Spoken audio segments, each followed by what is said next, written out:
What role does fear and anguish play in the existence of man? The term existence is not something that can be defined, because if a meaning is sought, it will refer to the essence. For existentialists, existence does have a meaning and is the way of being of man. What it means is that it's the origin of itself and make itself through free elections.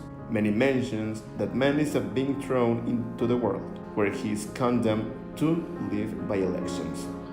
Different authors distinguish three types of trends, focusing on the fact that existentialism does not consist in being, but that there is a relationship with being. Negative existentialism, theological existentialism. Our hypothesis. Fear is an important factor of man's survival. As more fear feels, more adrenaline produced. This is a mechanism that the body has to prepare for if it is necessary to feel or fight. If the man did not feel afraid, he would probably be happier and therefore free. Many times we know the anguish, but we don't know what it really is.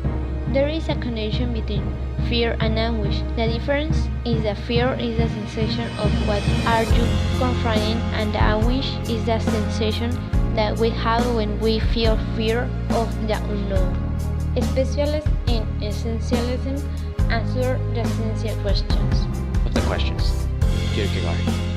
What is fear? Fear is fear of the things of the world. Almost always dangers of threatening situations have passes. They will be apprehended through a feeling of fear or a feeling of anguish, as the situation is faced as acting on man or man as acting on the situation. What is anguish? Kierkegaard said that anguish was a vertigo of freedom, because when faced with free will, we are afraid of having to make decisions that lead us to a path of repentance. We are anguished by death, what or who we want or what we want. Decisions that we make affect us or affect others. Are fear and anguish related? In the first place, Kierkegaard must be given the reason. Anguish is distinguished from fear in that fear is fear of the things of the world, while anguish is anguish before myself. The vertigo is anguish in the measure that I fear, not to fall in the precipice, but to throw myself into him. A situation that provokes fear insofar as it threatens to modify my life and being from outside. Provokes anguish insofar as I distrust my appropriate reaction to the situation.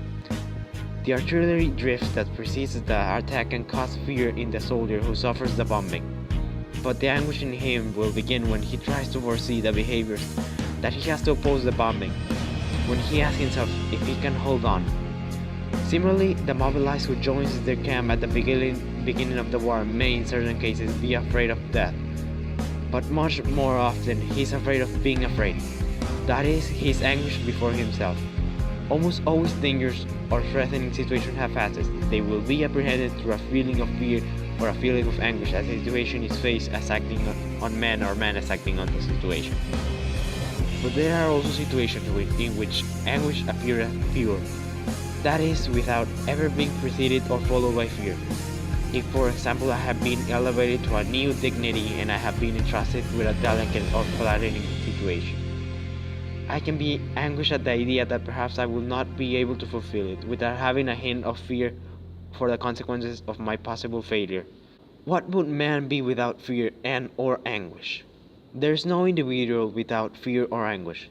There are the brave, intrepid are not individuals without fear, but those who manage to move forward despite their fears. A man without fear will be a man without limits to the known, and without precaution about his physical integrity. Good afternoon. I'm going to answer some questions. The first question: what is fear? Fear is an evil fate that makes you feel insecure in a possible threat, the opposite of trust. Second question: what is anguish? Anguish is an unfounded concern with a threat that it's not real. Third question: are fear and anguish related? Yes, because fear becomes anguish if we cannot be able to control it. And the last question: what would man be without fear or anguish? Maybe he will have a carefree life, but he will be able to identify traits. Sometimes fear can save your life, and it serves as an alert. Fear.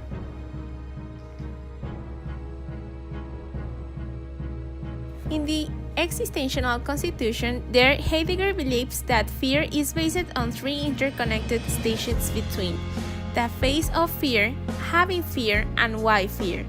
In that there before what, fear becomes fearsome and threatening. In turn, the threat includes: number 1, what appears acquires the form of harmful. Number 2, such prejudicially points to a certain area of entities that may be affected by it. Number 3, the concern arises as an experience becoming from the area itself. Number 4, the harmful is not yet in a dominant proximity but is approaching. Number 5, the approach occurs in a vicinity. In effect, says Heidegger, fear is constituted as such when the detrimental is in its evolution doesn't diminish the possibility of reaching us. On the contrary, having fear allows the being there to realize the threatening as it has been presented before him. In this regard, the author said, "It is not that first there is a coming evil and then it is the subject, but neither does fear being by verifying what is approaching, but first it discovers it in its fearfulness, and being afraid, fear can immediately, in an explicit observer look, clarify what is the fearsome." Work entitled "What is Metaphysics?" The German philosopher defines anguish as a way of making nothing clear, leaving the being there suspended in the question, what happens with nothingness? By understanding nothingness as the absolute denial of the universality of the entity, Stefan Fey interprets Heidegger's think about anguish as a way of intellectualizing nothingness. Fear and anguish play one of the most important roles in the life of man, because it is these two feelings that can even take away the same life. Living with fears towards something or someone makes you stop living. You are still but not being yourself. The anguish little by little is ending with your being because it prevents your full happiness. Then it is these two feelings that have the power in you to be alive, but not living life. My conclusion: fear and anguish, for those who try to understand these modes of mental suffering for a critical philosophical thought, we are faced with the question of what they are, what we will be without them, and above all, what is the relationship with the existence of man. In philosophy, there are two great thinkers, Heidegger and Kierkegaard. The two are the current that has best taken of the concept of anguish and fear, consider them as a trait of dissolution of the self, manifesting in the fear of dying, going mad, or fear before the nothing, dominating the body, the mind, and the existence of man, leaving it at the mercy of uncertainty and returned it by disarranged to the resignation and the passivity in its present. Fear and anguish are related to our existence because they are instincts of survival that make us stay here. Although we often hate the feeling of fear, but it is what makes us continue to exist in this world of possibilities where the only thing we have of for sure is the death. We are afraid of dying, but we feel anguish of what will happen afterwards, because fear is when you already know what will come, but the anguish happens when you don't know what is coming. Just as it has a positive side, also have a negative side. It is important that we identify what or who causes us fear.